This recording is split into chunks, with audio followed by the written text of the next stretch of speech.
আমরা আওয়ামী লীগের সাথে এখন সবাই পরকিয়া করি। বিশ্ববিদ্যালয়গুলোতে আইসা আওয়ামী লীগ এখন মিছিল করে, মিটিং করে। গত 17 বছর আওয়ামী লীগ সেবা নিছে আওয়ামী লীগ নামে, এখন সে হয়েছে আওয়ামী লীগের শিক্ষক, টকশোর বুদ্ধিজীবী, সাংস্কৃতিক কর্মী, নাট্যকর্মী। ফ্যাসিস্টের কোন ধরনের বাংলাদেশে কোন স্পেস হবে না, সে যেই নামেই থাকুক না কেন। এখন যে গুলশানের জাতীয় পার্টি নামে এই কুলাঙ্গাররা আবার ঐক্যবদ্ধ হচ্ছে, ওসমান হাদি ভাইয়ের রক্তের শপথ, ওদেরকে বাংলাদেশে এক ইঞ্চিও জায়গা দেওয়া হবে না। এই বাংলাদেশে দিল্লির এক্সটেনশন, ইন্ডিয়ার আধিপত্য, এই বাংলাদেশে কোন ফর্মে, কোন ব্যক্তির মাধ্যমে, কোন ইনস্টিটিউশনের মাধ্যমে, টকশোজীবীর মাধ্যমে, পেশাজীবীর মাধ্যমে এই বাংলাদেশে কোনদিন আর ঢুকবে না। প্রিয় বাংলাদেশবাসী, আপনাদের ঐক্যবদ্ধ থাকতে হবে। আপনি নানা মতের হইতে পারেন, নানা প্রচার হইতে পারেন, আপনি ডানপন্থী, বামপন্থী, মধ্যপন্থী, আপনি যেই পন্থী হন না কেন, আমাদের একটা জায়গায় আমাদের এক হইতে হবে। আমরা এখানে যারা আছি, আমরা হচ্ছে বাংলাদেশ পন্থী। আপনি কি হাত উপরে বাঁধবেন নাকি মাঝে বাঁধবেন? আপনি কি হাত ছেড়ে নামাজ পড়বেন নাকি বেঁধে নামাজ পড়বেন? আপনি ডানপন্থী হবেন নাকি বামপন্থী হবেন? মিলাদ পড়বেন কি পড়বেন না? শাহবাগে গান গাইবেন কি গাইবেন না? এই কালচারাল ফাইট গুলো বাংলাদেশে এনে মনে রাখতে হবে, এগুলো ফ্রিঞ্জ এলিমেন্ট আমাদের মধ্য দিয়ে আমাদের জাতীয় ঐক্যকে বারবার প্রশ্নবিদ্ধ করা হয়। আমাদের সামগ্রিক স্বার্থ আমাদেরকে শত্রু চিহ্নিত করতে হবে। আমাদের বাংলাদেশের শত্রু আওয়ামী লীগ এবং ইন্ডিয়া। আল্লাহর দোহাই লাগে আপনাদের কাছে, আপনারা যারা রাজনৈতিক দলগুলো আছেন, আপনাদের ছোট ছোট ব্যক্তি স্বার্থের উঠে উঠে এই ছোট ছোট বিষয়ে বাহাস না করে এই প্রজন্মদের দিকে তাকায়া, ওসমান হাদির প্রজন্মের দিকে তাকায়া আপনারা ব্যক্তি স্বার্থের ঊর্ধ্বে উঠে, দলীয় স্বার্থের ঊর্ধ্বে উঠে আপনারা বাংলাদেশটাকে ধারণ করেন।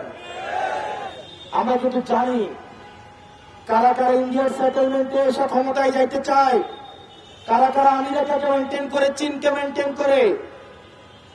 বাংলাদেশের ক্ষমতা নির্ধারিত হবে বাংলাদেশ থেকে, সীমান্তের বাইরে থেকে বাংলাদেশের ক্ষমতা নির্ধারিত হবে না, হইতে দেওয়া হবে না। এটাই ওসমান হাদি ভাই বারবার আমাদেরকে শিখাইয়া গেছেন। আমাদেরকে এটা ধারণ করতে হবে, এবং উনি যে শহীদের মৃত্যু, যে গ্লোরিয়াস মৃত্যুর আকাঙ্ক্ষা উনি ধারণ করেছে, এটা আমাদের সবাইকে ধারণ করতে হবে। প্রত্যেকবার দেখা হইলে উনি বলতেন, আমার সাথে ওনার পরশুদিন, ওনার সাথে গতকাল ঘটনাটা ঘটলো, এর আগের দিন দুপুরে 1:30টার দিকে ওনার সাথে আমার কথা হয়েছে। একটা মানুষ এই পুরো সময়টা দলের ঊর্ধ্বে উঠে, মতের ঊর্ধ্বে উঠে, পথের ঊর্ধ্বে উঠে বাংলাদেশটার জন্য একা একা বাতাসা মুড়ি নিয়ে নির্বাচনী প্রচারণায় নামছে। শত শত কোটি টাকা নিয়ে মানুষ নির্বাচনী প্রচারণায় নামে। গাড়ির বহর, লুকের বহর, গুন্ডার বহর, অস্ত্রের বহর, বুলেটের বহর। সেই জায়গায় ওসমান হাদি মানুষের মন জয় করেছে বাতাসা এবং মুড়ি নিয়ে। আমি বাইরে কইলাম,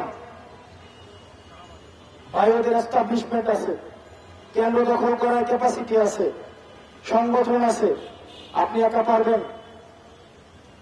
উনি আমারে বলে, জিতা হারা মুখ্য না, নির্বাচনে জিতবো কি জিতবো না নেতৃত্বের ফয়সালার উপর থেকে নির্ধারিত হয়, কিন্তু এই লড়াইয়ের মধ্য দিয়ে, এই সংগ্রামের মধ্য দিয়ে আমি মানুষের মন জয় করতে চাই, এবং দিন শেষ করে মানুষের মন জয় করতে পারছে। আমাদের সবার এই জায়গায় ঐক্যবদ্ধ হতে হবে। আমরা বাংলাদেশটার প্রশ্নে আমাদের সবাইকে এক থাকতে হবে। কাউকে দোষারোপ করে পিছনের আলাপ সামনে নিয়ে আসা, আমরা এই যে মুক্তিযুদ্ধের পক্ষের শক্তি, মুক্তিযুদ্ধের বিরুদ্ধের শক্তি, স্বাধীনতার পক্ষের শক্তি, স্বাধীনতার বিরুদ্ধের শক্তি, সেকুলার, ইসলামপন্থী, বামপন্থী, জামাতপন্থী, এই আলাপগুলা আপনারা যত ফর্মেই করেন না কেন, আপনারা এই প্রজন্মকে আর খাওয়াইতে পারবেন না। আপনাদেরকে ভবিষ্যৎ নিয়ে ভাবতে হবে, আপনার ফরওয়ার্ড লুক করতে হবে। বারবার অতীতকে টেনে নিয়ে আসা, বর্তমানের বাস্তবতায় আপনি যতই হচ্ছে টেনা বেচাবেন, এগুলো আমাদের এই প্রজন্মকে আরো বেশি ক্ষুব্ধ করবে। আমরা আপনারা ক্ষমতার দ্বন্দ্ব হইতে আমরা চাই না। আমরা চাই ভবিষ্যৎকে সামনে রেখে আমরা যেভাবে অতীতকে বর্তমানের কাঠগড়ায় দায়ী করি, ঠিক এইভাবে বর্তমানকে ভবিষ্যতের কাঠগড়ায় দায়ী করাবে যদি আমরা বর্তমানে যারা আছি আমরা যদি আমাদের দায়িত্ব পালন করতে ব্যর্থ হই। সুতরাং ওসমান হাদি ভাইয়ের প্রশ্নে, বাংলাদেশের প্রশ্নে, পরবর্তী প্রজন্মের প্রশ্নে আমাদের মত এবং পথ কম্প্রোমাইজ করা হইলেও আমাদেরকে একসাথে থাকতে হবে। আওয়ামী লীগ এবং ইন্ডিয়ার প্রশ্নে আমাদের একটা সেটেলমেন্টে আসতে হবে। আপনি তলে তলে পরকিয়া করবেন, রাতের অন্ধকারে ব্যবসা করবেন। আওয়ামী লীগের সাথে কার কার ব্যবসা ছিল এগুলো আমরা জানি না, কিন্তু ভোটের যত ভোট আগে আসতেছে আমরা তার সাথে আন্তরিকতা করতেছি। আপনারা ভালো থাকবেন, সুস্থ থাকবেন। ওসমান হাদির জন্য যে আমাদের অশ্রু ঝরে, এটা অশ্রু না, এটা হচ্ছে ক্রোধ।